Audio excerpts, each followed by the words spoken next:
So the dealer stands in the central bank becomes like more liable. Is it through the swaps? Is it like, for example, if the bank were to purchase the swaps or to insure the shadow bank with the swaps? Or is it just because the traditional bank and the shadow bank are kind of often within the same entity that when like the risks that are taken on by either become like more risky or like they're in default? Okay, there's a lot in that question. So so the question is really about what, if I have it right, you tell me if I have it right, is what is the exposure of the central bank to the shadow bank, okay, as opposed to its exposure to the traditional bank. In the traditional bank, we can see its exposure. The Federal Reserve backstop is here. It's a liquidity backstop only. It's not a solvency backstop. That if this bank needs liquidity, it can borrow from the Fed, okay? If this bank is insolvent, okay, the FDIC steps in and shuts it down and sells off its assets, and it makes the deposits good out of these premiums that the traditional bank has paid and that the FDIC has accumulated. And if it doesn't have enough premiums, it gets them from the government. So the government is basically backstopping the solvency of these traditional banks. No one is backstopping in any direct way the shadow banking system.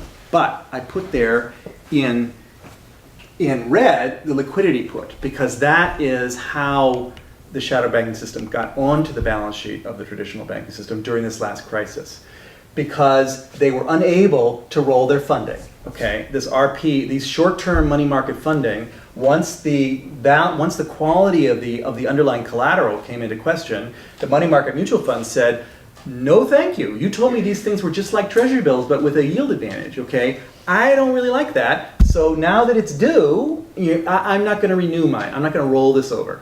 Okay, that creates a funding problem for the shadow bank, and they then trigger the promise by their parent, Citibank, for example, saying that if you ever have problem rolling your funding, we will roll your funding. We will lend to you. Okay, and that's how the shadow banks got onto the balance sheet of Citibank. They were not on the balance sheet of Citibank. In fact, this whole shadow banking system was endorsed basically by regulators. They thought this was a great thing. Get all the risk, out of the banks, so that, because if the risk is out of the banks, then the FDIC is not going to have to pay if it goes insolvent or something like this. But they did get rid of most of the solvency risk, but not the liquidity risk, and that's how it got back onto the balance sheet of the banks. That's about liquidity. What I'm emphasizing here today, when we think about banks as intermediaries, it's solvency that kind of rings, that comes to the top. And I have not been emphasizing solvency in this course.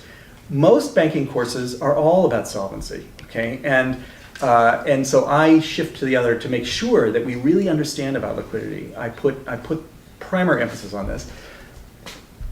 Where's the solvency issue being resolved? Who has the solvency risk in a shadow bank? It's the people with the interest rate swaps and the credit default swaps. It's the people with the low tranches.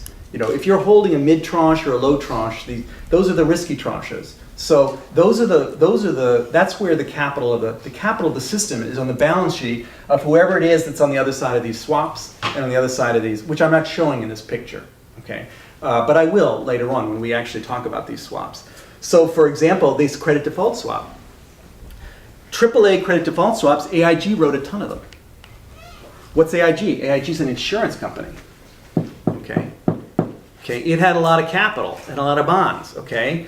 That's the capital that was holding up the system, that was taking all the risk. That was the solvency, that was the FDIC equivalent, was AIG. And we know what happened to AIG, okay? All of their capital got sucked out in a very short period of time, okay, by the people on the other side of these credit default swaps. Societe Generale and Goldman Sachs and their clients. They were acting as market makers, actually, in this regard. It wasn't just staying at Goldman Sachs. They were selling it on. A point that is not at all understood in the public debate, but we can get to that. So there is a solvency risk piece, and there's a liquidity risk piece. There's a solvency risk piece there, and a liquidity risk piece there. And we created a shadow banking system that had no lender of last resort explicitly.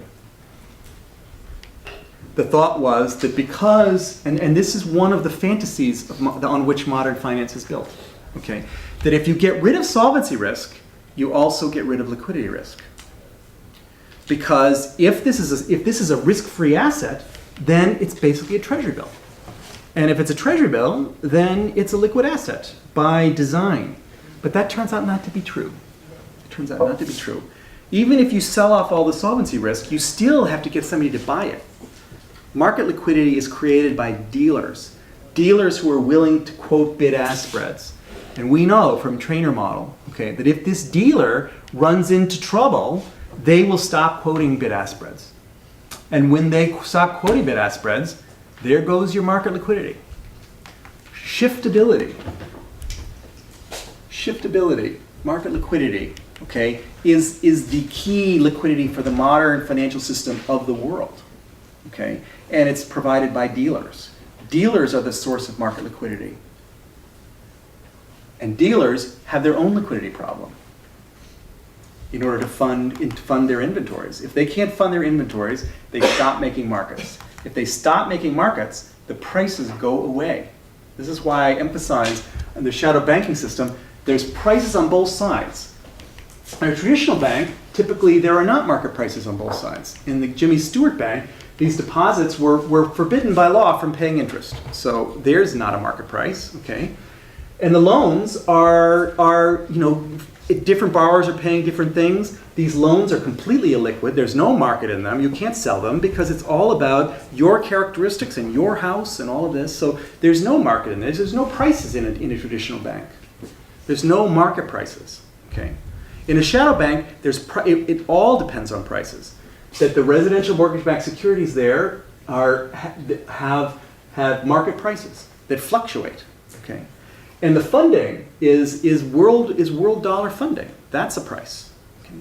Those two prices are the prices that regulate the operation of shadow banking. If dealers stop making those markets, those prices go away. And when those prices go away, you don't know what that collateral is worth. There's no price. If you don't know what that collateral is worth, no one is going to lend you money using that collateral as security. So the ability to fund your portfolio goes away. Okay, this is what happened in the crisis of 2007, 2009. We had moved from a Gurley and Shaw type system, okay, to a completely new system.